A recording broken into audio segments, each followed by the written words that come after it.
Ever wondered why some people just can't stand small talk?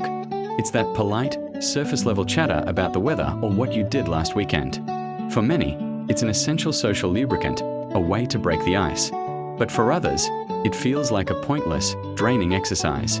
We are going to explore the psychology behind why the seemingly simple act of making small talk can be so difficult for some people. This isn't just about being shy. It's a complex mix of cognitive load, personality traits, and even social anxiety. Let's delve into the minds of those who would rather have a deep, meaningful conversation than discuss the traffic. It all starts with something called cognitive fatigue. Imagine you're at a crowded party. The music is loud, people are laughing, and you're hopping from one brief conversation to another. For someone who dislikes small talk, this environment is incredibly taxing. Each new interaction requires them to quickly process social cues, formulate acceptable responses, and manage their own presentation. This constant mental gear shifting is exhausting. As psychologist Dr. Sharma explains, the brain has a finite amount of processing power. When you're forced to engage in multiple, superficial interactions, you're constantly spending cognitive energy without getting much in return. It's like running a dozen small apps on your phone at once. Eventually, the battery just dies. The mental effort required to feign interest in topics you don't care about can lead to a state of complete mental burnout. Beyond the mental drain, there's a fundamental human need for meaningful connection. Many people who dislike small talk aren't antisocial. They're actually prosocial, but in a different way. They crave depth and authenticity in their interactions.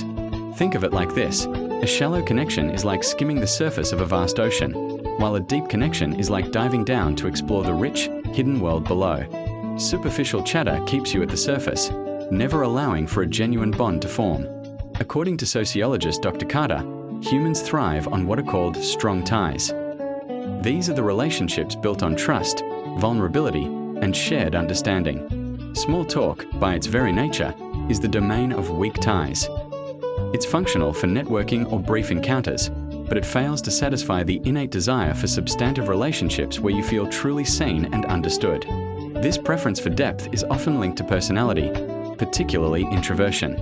It's a common misconception that introverts are shy or hate people. In reality, it's more about how they manage their social energy. Picture a social battery. For an extrovert, being around people, even in a small talk-heavy environment, recharges this battery. For an introvert, the same situation rapidly depletes it. They find solitude and quiet, one-on-one conversations to be restorative. Dr. Sharma points out that this isn't just a preference, it's rooted in brain chemistry. Introverts' brains are more sensitive to dopamine, the neurotransmitter associated with reward and stimulation. A highly stimulating social event can feel overwhelming, while a calm, focused conversation provides just the right amount of engagement. They're not avoiding people, they're conserving their energy for the interactions that matter most to them. Finally, we can't ignore the role of social anxiety. For some, the pressure of small talk can be terrifying. It's an unwritten dance with subtle rules and expectations. What if I say the wrong thing? What if there's an awkward silence?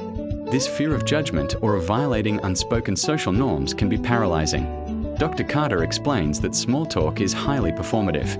You're expected to be pleasant, agreeable, and interesting, all while navigating a conversation with no real substance. This pressure to perform perfectly in a low-stakes interaction can trigger a significant anxiety response. The individual becomes hyper-aware of their every word and gesture, turning a simple chat into a high-pressure ordeal. For them, avoiding small talk is a self-protective mechanism to avoid this intense discomfort and fear of social failure. So, the next time you encounter someone who seems reluctant to discuss the weather, remember it's likely not about you. Their aversion to small talk may stem from a desire to conserve cognitive energy, a deep-seated need for authentic connection, the neurological wiring of an introvert, or the genuine fear associated with social anxiety. It's a reminder that we all connect in different ways. Perhaps the real key to social interaction isn't mastering the art of the superficial, but in recognizing and respecting the need for depth and creating spaces where more meaningful conversations can truly flourish.